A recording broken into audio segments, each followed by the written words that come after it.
or the defensive side of the game plan. Let's jump into it, Tim. Offensive game plan. Number one, run the freaking football. All right. The Panthers come into this game ranked 23rd in rushing defense. That's yards per carry allowed. Just like in Pittsburgh, the Packers should try to establish the run early and often. That combined with taking an early lead would help prevent the Panthers from running a more balanced offense. This should be the plan unless Carolina loads the box like Pittsburgh did. In that case, there will be cans and RPOs baked into the running game. Tim, we talked about this, and you can see here where they rank. The Panthers rank 23rd in rush defense in terms of yards per carry. And they're actually tied for 23rd, I should say. But in Pittsburgh, everybody was going, man, what's wrong with Josh Jacobs? There wasn't nothing wrong with Josh Jacobs. I mean, he might have been a little bit banged up with his calf injury, but I will say this. Every time you've seen them try to run the football with him, Stat box. Yep. Also, I noticed him that we're kind of playing an under look. And at one point, we came out in a balanced 12 ace look, and we motioned the U over to the right and made it a strong right look, and they did not shift with him. They stayed under formation, which tells you they knew they expected us to run weak side. What did we do? We had an RPO baked in. That's when we hit Tucker Kraft on the RPO. So you got to really, really lean into that stuff. But nonetheless, they do have a weak run defense. They're giving up 4.6 yards per carry. This could be a game like in Pittsburgh, as we talked about, Tim, in the first half, they shut us down running the ball because they loaded the box. Second half, we started playing Emmanuel Wilson a little bit more. I don't think it was anything other than we probably had Josh Jacobs on a little bit of a pitch count, but that got amplified because they noticed when we put Emmanuel Wilson in the game, they lightened the box. Therefore, Emmanuel Wilson is now free to run. And as we've talked about many times, I don't think Emmanuel Wilson's on Josh Jacobs' level. However, he can toe with the rock. So you give him a light box, Emmanuel Wilson will hurt you as well. Yeah, and that might be the recipe once again, right? Josh has got the calf. Still kind of nagging, hanging around, right? He might be on a snap count again, running back by committee. Let's do it. I would anticipate with Carolina being weak against the run that they are going to attempt to load the box more often than not, just to try to compensate for that. And I think if we're committed to running the football and forcing them into those situations, it'll be like Pittsburgh again, and we'll be able to light things up in the pass game. So we have to try to run the ball. Bottom line, whether Josh is out there or it's Emmanuel Wilson, because like you said, man, Emmanuel Wilson has proven that he can get it done, especially if they're, looking to stop the run in a situation where they probably don't have the right personnel or they're not stout enough to do it. I think both of our backs can eat in this game, honestly. I can see it too. Nick McSwain in the chat says, Clayton, when defenses disguise their coverage and love cans to a play, is he just guessing or is he getting a tell some other way? Really, I don't think the answer is as cut and dry as you might be expecting, Nick. I think you go out there as a quarterback and you look up, think about it. You've watched tape all week long. You know what their tendencies are. You know, hey, when they're faced with a Trey right or a trips right, 63% of the time they go with this defensive call, right? That doesn't mean they're going to do it on the Sunday that they play you. However, you go out there with that information to go, okay, we come out in here, 63% chance I'm expecting cover 6 defense, right? Okay, you come to the line of scrimmage and then you go, okay, let's try to identify are they in man or not. You might use that little shuffle motion where the running back will just shift out wide and come back. Does a backer step with him? Now, even with that, Nick, it's not cut and dry because the linebacker could be sugaring Jordan and going, hey, anytime there's motion, guys, go with them and get back to your spot. Let's try to make him think it's man coverage. So that could happen. You could bring a target from opposite the formation. Like let's say Matt LaFleur wants to call a double wolf concept out of Doves, right? Well, he may start Trey or trips right and then bring one of those targets over to make it Doves. And that was the plan all along. But the goal is let's start Trey or trips right, motion that guy over so Jordan can gather some information. Do I think it's man coverage or not? You can also tell by the splits of the safety. You can also tell by the backer's depth. You can also gather information from how what alignment they're in. And what I mean by that is it may be that 62% of the time they like to run that cover 6 defense if they're in an under front. But when they're in an over front, maybe that percentage changes to 48%. And now it sways in the opposite direction. These are the things that great quarterbacks do. I think Jordan is getting into that realm where he's seeing everything like that. And that's a really exciting place to be. I think last year, Tim, Matt LaFleur was probably just saying, hey, listen, you focus on making the right read post-snap, We'll try to get you as much information pre-snap. Don't put too much on your plate. And then when they seen that back half of 2023, they said, all right, let's start to put some more on his plate. Of course, the injury slowed us down a little bit last year. So hopefully that answers your question, Nick. You're trying to gather as much information as you can, but it's almost like a game of battleship too. You don't know. They may be bluffing, Tim. They may be on the other side trying to sugar you at any point. And that's why, again, my 4 key attributes for quarterback play: accuracy, quick release, right? Quick release is what's going to help combat a good pass rush. If you got a long release, you're going to struggle. You're going to get hit more often than not, and the ball's not going to get out. Accuracy speaks for itself. Pre-snap read is exactly what we just talked about. How studied, how well-versed are you in your offense against the particular defense you're going up against in the 4-game saturation of tape you just watched? All right, how good are you at diagnosing what they should be in or most likely in pre-snap? And then post-snap, Tim, all hell could break loose and you were completely wrong. You got to know where the answer is there if you guessed wrong pre-snap. Does that make sense? Yeah, and that's what we've seen from Jordan, right? This year, that's the biggest difference from this season to last season, injury-laden performances or not. There's validity to what you're saying. Like, I could see Matt LaFleur maybe a year or two ago wanting to kind of ease Jordan into some of these reads and some of these looks. Don't give him anything, too complex. Now he's mastered this offense, and the more, pre-snap info you can give him, the better equipped he's going to be post-snap to, react to whatever the hell's going on. He's obviously, well, I'll let Coach tell you. He's a grown-ass man now. And that's exactly right. That's exactly right. And we did find out, Tim, that Halloween question that the media asked was planted by Waller. We got that confirmed. I think Rob Demovsky confirmed that it was Waller, who's one of the PR guys in Green Bay.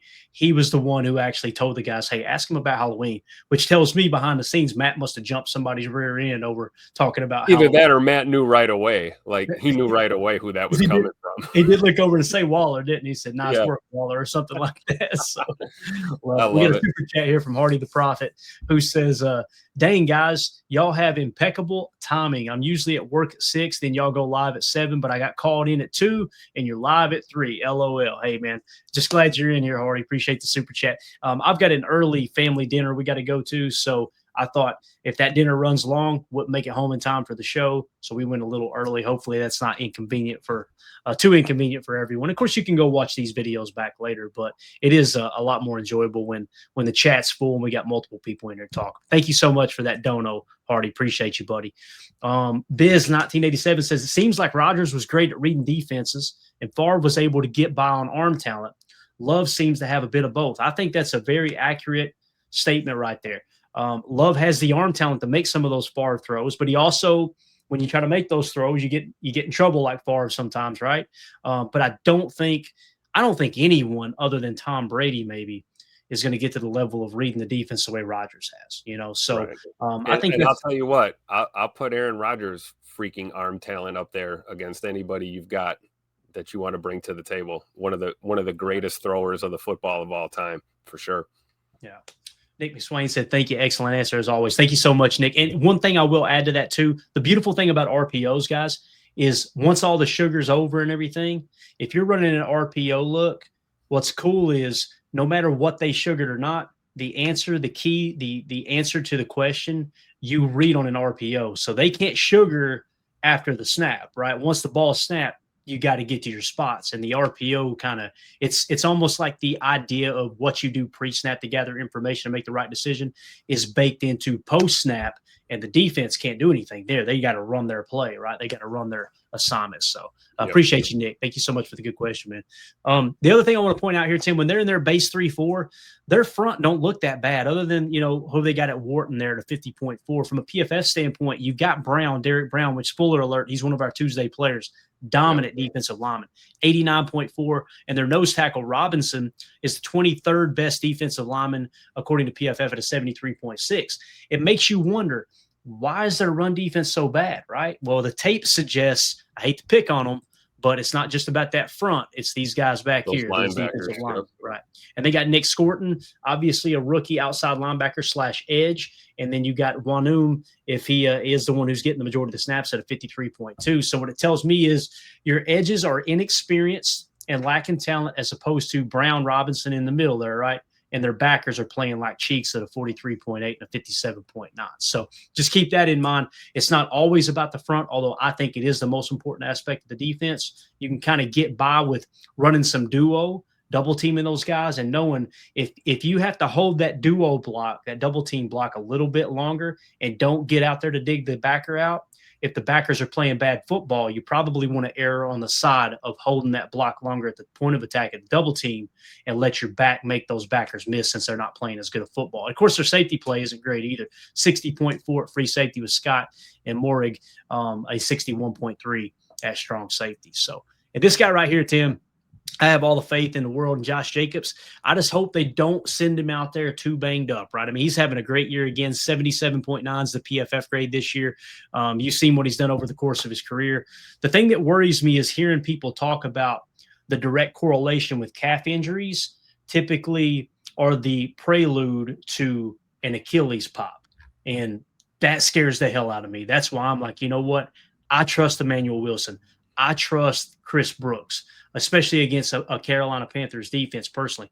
I would trust Savion Williams in the backfield a little bit as well if you needed that. What I don't want to happen is send Josh Jacobs out there and him set himself back, or Lord forbid he does tear an Achilles or something. That would be horrible then. Yeah, absolutely. I also trust Josh Jacobs, though, too. And I trust him to know how he's feeling. And, you know, to his credit, he's made it known. If something's not right, it's not right.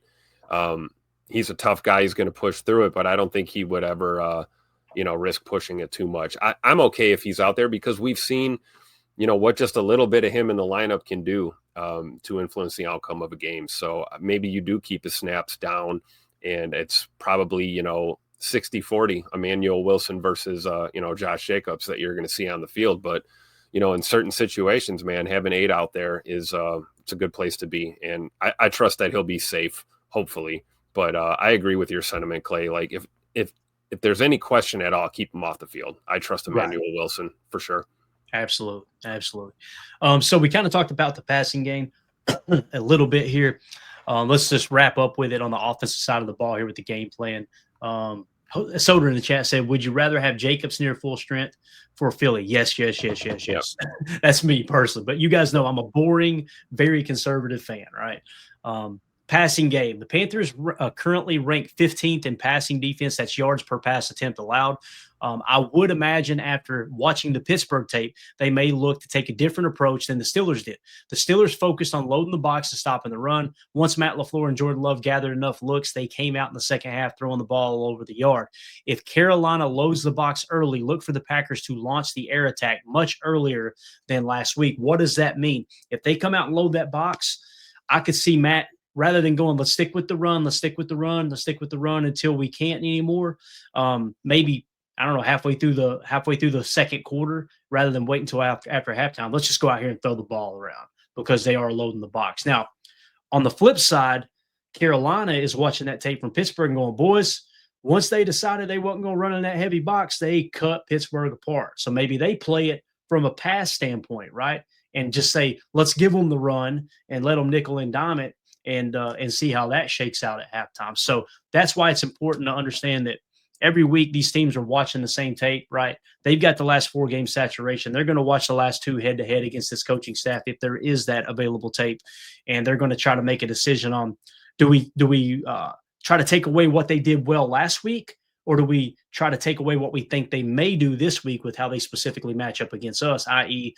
How they rank in run defense. So when you look at the passing defense and yards per pass attempt, like we talked about, Tim, not great at 6.5 yards per attempt allowed for Carolina. They're sitting at the 15 mark, but it is significantly higher in terms of ranking than where they were at run defense. So they're kind of on their heels in both aspects. Protect the football, take what the defense gets you.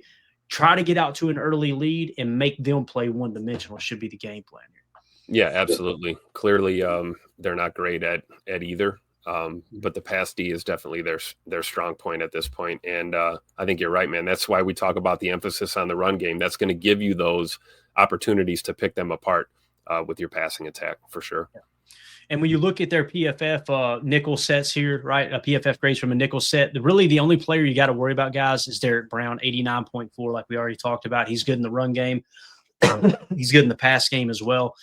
That's the guy that you got to make sure you really zero in on and make sure that he doesn't beat you in the game plan. Okay, Jordan Love off to a solid start. I just threw these PFF grades in here so y'all can see it. 81.5, looking good. Christian Watson coming in this year is now sitting at a 79.6. I want to give a shout out to a user over on X at @tan_Brus. He had this awesome shot from this throw to Christian Watson from the stands at Acrisure Stadium. Enjoy the ride here, guys. If it'll play, of course. Right off the bat, team, you see Jordan. Yeah, you see Jordan go up there right away. Yep. And let's see. Get a real good. Yeah, look at the box. See how the box is a little bit heavy? They got a guy kind of mugged up in the B. You got another guy B left. Another guy might as well be mugged up in the A left. And they're. You think he just walked up and identified the mic right away? Is that? I personally think he changed the play there, the way he was looking. I don't think he was just saying, hey, 56 is the mic or 52 is the mic. To me, it looked like he might have changed something, but this is that play to Christian Watson. And again, they end up bringing pressure up the middle. Let's watch it unfold. Let me check the Christian. Give me the post. Yep. Back. Immediate pressure. That fade away, baby.